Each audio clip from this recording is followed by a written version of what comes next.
Hello everyone, I hope you are all doing great. Today I will explain the plot summary of our play Julius Caesar. If you do remember, a couple of weeks ago, I shared with you on Google Classroom a PDF file called Lecture 3. So please try to click on that file because there you will find out our material for today, which is the plot summary of Julius Caesar. So some student asked me to do kind of like a little bit explanation of what is happening in the play and how the play what the play revolves around and how the characters engage with each another. So starting from start with the beginning of the play. We have to understand that there was a battle between Caesar and Pompey, and as we can see here, Pompey, he was a Roman general at that time, and Caesar was having a war with him.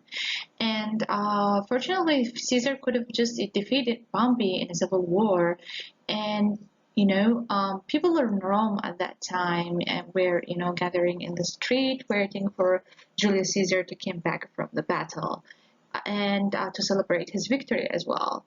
So, he was a leader at that time, and people were, kind of some of those people who are close to Caesar was very afraid that he might become a king, and one of those people was Cassius himself. So what happened when Caesar just moved and entered the street where the people were gathering, a soothsayer, okay, warns him, and he said, be aware the Ides of March. This is a very popular word in the play. What it means is be aware the 15th of March. And as we can see that Caesar sometimes believes in superstitions and sometimes he doesn't, and we will figure out that later when I explain the plot summary later. And Caesar truly didn't believe in this soothsayer, and he said, "Just move away and let me just go and walk the street." And Cassius was very afraid that Caesar might started to, his power might started to be growing, and he discussed the information with Brutus and tried to convince Brutus that Caesar might be a tyrant and it's unfair that he ruled Rome at that time.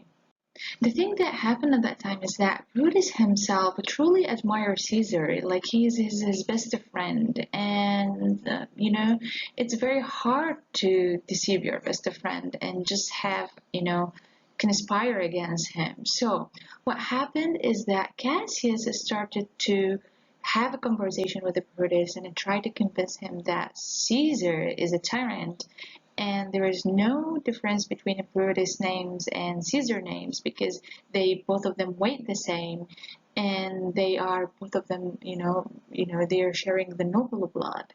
And he's trying to convince Brutus that why not you become a king instead of Caesar himself. So one of the things that Cassius started to do to Brutus to convince him to stand against Caesar is that he tried to manipulate him by telling him stories about Caesar.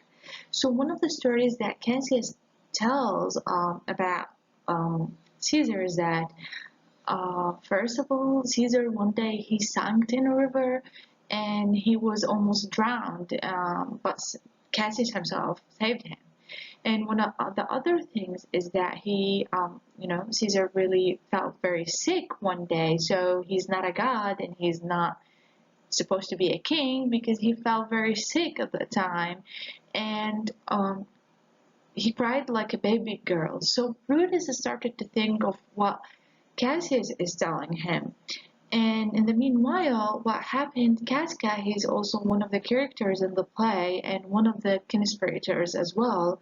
He arrived and he tells both of them, he tells Brutus and Cassius, that Antony, which he's a really close friend to Caesar, tried to crown Caesar multiple times, 3 times, okay? But Caesar himself rejected the crown and rejected to be a king. And you, student, have to think of this, why Caesar refused to be a king in 3 times when the crown was offered by Antony. Okay, so what happened later felt like, Casca also kind of hated Caesar, and what happened is that the three of them, Casca, Cassius, and Brutus, tried to meet on another day and discuss it further of what will they do to Caesar himself.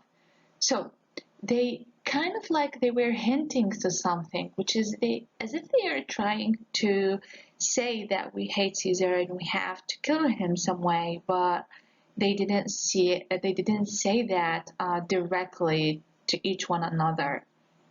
Okay. Cassius plans to forge letters to convince Brutus. So we have another way also to convince Brutus to join the group and to stand or oppose Caesar. Cassius, what he did is he started to write a couple of letters and threw those letters into Brutus' house. So as Brutus himself believed that those letters are from the people and that the people themselves are asking help from Brutus and they are afraid of Caesar. Actually, these letters were written by Cassius himself, so he manipulates these things. And one of the way that he uses is that he used different handwriting, as if the letters are written from, by different people. Okay, so and then he sent one of the people to through the letters in the Brutus house, and so that when Brutus see the letters, he would have imagined, okay, this is Rome, and I have to do the good for Rome, and I have to assassinate Caesar.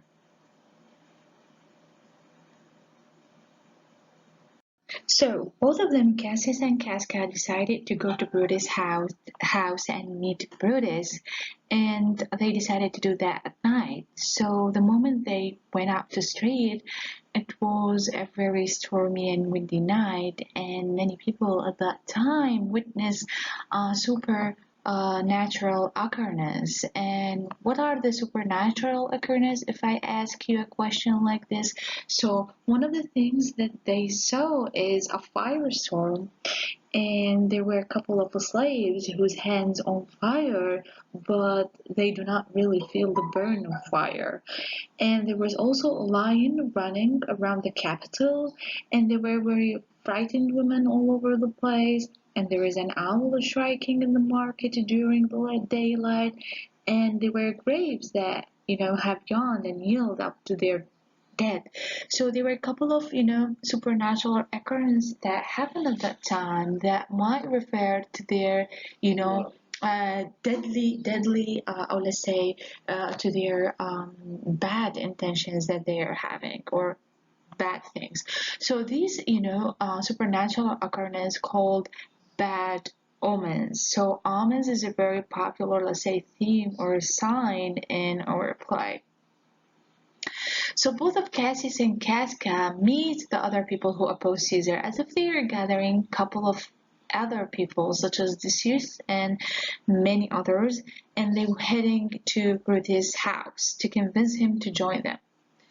So they found out that Brutus himself was awake all night because he was very afraid and thinking of what will happen if he killed Caesar, and he had multiple thoughts in his mind as if he was unsure of like whether to stand with his friend Cassius and Casca to assassinate Caesar, or whether this will be considered a betrayal to his best friend Caesar.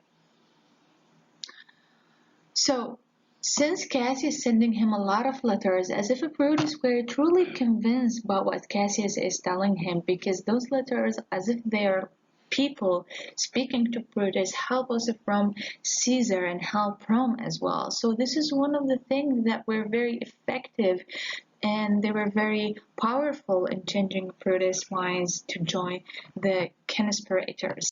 So all of them decided that Caesar must die. Okay, and all of them decided to stab Caesar in the next morning, because in the next morning there was a meeting at the Capitol and all the Senate will be there to see Caesar. So they decided to kill him there. Student, if you think of this, if you want to have a murder, would you do it in front of a lot of people, or would you rather do it in a really private place without no one is knowing what's going on? So try to think of this as a question, okay? Uh, they want to kill Caesar, they want to stab him, but at the same time, they are doing this in front of everybody in the capital. So how could that be possible? Try to think of this question. Okay. One of the things that Cassius also suggested is that he wanted to kill Antony, which is something not good for Proteus, because Proteus thinks that their main cause is Caesar himself. Antony has nothing to do with this, and if they killed Antony, it will be, their action might be very bloody for the people who are gonna witness the murder.